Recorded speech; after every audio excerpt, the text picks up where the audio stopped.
BA प्रथम वर्ष समाजशास्त्र प्रश्न पत्र फर्स्ट के अंतर्गत आज हम समुदाय और इसके अर्थ एवं इसकी प्रमुख विशेषताओं की यहाँ चर्चा करने जा रहे हैं। प्रिय विद्यार्थियों, मानव अपनी अनेक आवश्यकताओं की पूर्ति करने के लिए समूह के रूप में निश्चित भूभाग पर स्थायी रूप से रहता है। इन प्रादेशिक समूहों के अनेक छोटे बड़े आकार प्रकार होते हैं, जिनको सरल भाषा में समुदाय कहते हैं। इस प्रकार हमने देखा कि मनुष्य प्रारंभ से समूह में रहता आया है और वो एक निश्चित सीमा के अंतर्गत अपने आवास को स्थायी रखने की उसमें प्रवृत्ति पाई जाती है। अब यहाँ हम समुदाय की प्रमुख परिभाषाओं और उनके अर्थ को जानने का प्रयास करेंगे। समुदाय की परिभाषा में समाजशास्त्री ग्रीन ने अपनी पुस्तक सोशियोलॉजी में लिखा है, एक समुदाय लोगों का समूह है जो संकीर्ण प्रादेशिक परिधि में रहते हैं, जो सामान्य जीवन के तरीके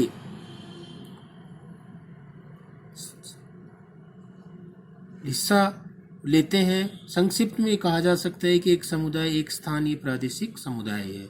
उक्त परिभाषा में समाजशास्त्री ग्रीन ने कहा है कि एक जो प्रादेशिक परिधि है उसमें रहने वाले और सामान्य जीवन के तरीके से जीवन जीने वाले लोगों के समूह को समुदाय कहा जाता है।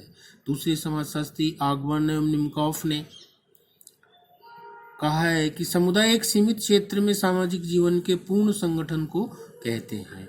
इनके अनुसार समुदाय एक सीमित क्षेत्र है जिसकी एक भौगोलिक सीमा को हम पहचानते हैं। उस संगठन को, पूर्ण संगठन को समुदाय की परिभाषा में आपने शामिल किया है। प्रसिद्ध समाजशास्त्री किंग्सले डेविस ने अपनी कृति ह्यूमन सोसाइटी में लिखा है, समुदाय सबसे बड़ा लघु क्षेत्रीय समूह है जिसमें सामाजिक जीवन के सभी पहलू आ सकते हैं। अर्थात किंग्सले डेविस ने माना कि एक समुदाय वह लघु छोटा क्षेत्रीय समूह है, लेकिन उसमें जो सामाजिक जीवन के लिए आवश्यक सभी पहलू है वो समाहित होते हैं। समाजशास्त्री गिन्सबर्ग ने अपनी प्रसिद्ध कृति सोशियोलॉजी में लिखा है, समुदाय को संपूर्ण जनसंख्या के रूप में वर्णित किया जा सकता है जो एक निश्चित भूभाग में रहती है, अर्थात घुमंतुओं के मामले में आदतन साथ साथ भ्रमण करते हैं, जो जीवन की अंतःक्रिया के सामान्य नियमों की व्यवस्था से बंधे होते हैं। उपयुक्त समाजशास्त्रियों की परिभाषाओं के आधार पर यह निष्कर्ष निकलता है कि समुदाय मनुष्यों का लघु समुदाय है जो निश्चित भौगोलिक क्षेत्र के निवास करता है, जिनमें हम की भावना होती है, जिनकी समान रुचियां और क्रियाएं होती है और वे सामाजिक जीवन के सभी पहलुओं से संबंधित होते हैं। अब जो समुदाय की हमने यहाँ पर ये देखी है कि समुदाय क्या है, ये प्रमुख विशेषताओं की हमने चर्चा की है, तो हम ये जानना हमारे लिए आवश्यक है कि समुदाय के प्रमुख तत्व या समुदाय की प्रमुख विशेषताएं क्या है।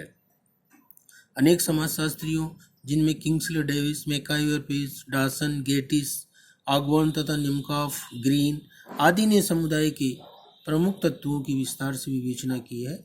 अगर हम एक चार्ट के माध्यम से इसे देखें तो समाजशास्त्रियों ने इसे 9 प्रमुख इसके तत्व बताए हैं। सबसे पहला है निश्चित भूभाग, दूसरा है विशिष्ट नाम, तीसरा है हर समुदाय का एक मनुष्यों का समूह है, चौथा है सामुदायिक भावना, पांचवा है समानताओं के क्षेत्र, स्वतः जन्म, और सातवां है सामान्य जीवन, आठवां है स्थान का स्थायित्व और आठवां है आत्मनिर्भरता। इस प्रकार हमने देखा कि प्रत्येक समुदाय का एक निश्चित भूभाग होता है। सभी समाजशास्त्रियों ने माना है समुदाय की भौतिक विशेषता इसे मूर्त रूप प्रदान करती है। समुदाय अमूर्त नहीं है, समाज को अमूर्त माना जाता है, लेकिन समुदाय उसका एक मूर्त रूप है, दिखाई देता है, व्यक्तियों का एक समूह है, एक सीमित क्षेत्र, एक भौगोलिक परिवेश में ये रहते हैं, रहने वाले लोगों का, जहाँ लोगों के संबंध दिखाई देते हैं। समुदाय में प्राथमिक घनिष्ठ संबंध पाए जाते हैं, मनुष्यों का अपने जन्म स्थान से लगाव होता है, इसी भावना के कारण समुदाय का अस्तित्व बनता है तथा उसमें निरंतरता रहती है। इस प्रकार निश्चित भूभाग होना ही महत्वपूर्ण नहीं है, अपितु उसमें पाए जाने वाले प्राथमिक घनिष्ठ संबंध और उन घनिष्ठ संबंधों के साथ ही हम की भावना को यहाँ पर महत्व स्थान दिया गया है। दूसरा है विशिष्ट नाम। समुदाय, प्रत्येक समुदाय का एक विशिष्ट नाम होता है, जैसे उसे ब्राह्मण समाज कहा जाएगा या कोई और अन्य समाज कहा जाएगा। तो वो समाज का एक बहुत बड़ा समूह है, लेकिन उसका एक विशिष्ट नाम है, उसे समुदाय के रूप में जाना जाएगा। समुदाय के सदस्य स्वयं के समुदाय को नाम से पहचानते हैं। समुदाय के हम नाम का महत्व वैसा ही होता है जो किसी व्यक्ति, समाज, ग्राम, प्रदेश, राज्य सरकार के नामों का होता है। मनुष्य का समूह, समुदाय के लोगों का समूह है। समुदाय मनुष्य के बिना नहीं हो सकता है। मनुष्य समुदाय में रहकर ही अपनी संपूर्ण आवश्यकताओं की पूर्ति करता है।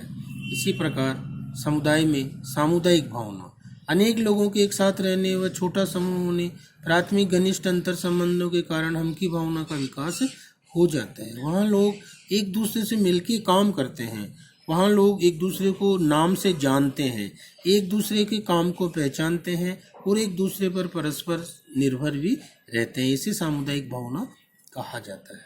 समानताओं के क्षेत्र, दुर्खिम ने इस विशेषता को परिभाषित किया है और दुर्खिम ने कहा है कि समुदाय में अनेक समानताओं के क्षेत्र होते हैं जिनसे मिलकर लोग अपने दैनंदिन जीवन के कार्य को समाप्त करते हैं।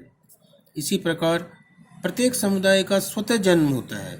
ऐसा नहीं है कि इसको किसी ने निर्मित किया है। लोग अपनी आवश्यकताओं के अनुरूप, अपनी ज़रूरतों के अनुरूप इकट्ठे होकर उस समूह के नियम और उस समूह के नाम और उस समूह की परिस्थिति और उस चीज़ों को निर्धारित करते हैं और निर्धारित करके तय करते हैं कि अब हम निश्चित साथ मिलकर के कार्य करेंगे। सामान्य जीवन, प्रत्येक समुदाय के लोगों का एक सामान्य जीवन होता है और उस सामान्य जीवन के लोगों का एक कार्य होता है कि वो उसमें सब में परस्पर आत्मनिर्भरता देखी जाती है। स्थान का स्थायित्व, प्रत्येक जो समुदाय है उनमें एक स्थान है, उसकी परिधि है, उसकी एक सीमा है और वो स्थायित्व है कि भाई ये इस जहाँ रहने वाले लोगों के, इन लोगों का ये सीमा है, इसमें ये लोग रहते हैं और यहाँ पर ये पाए जाएंगे।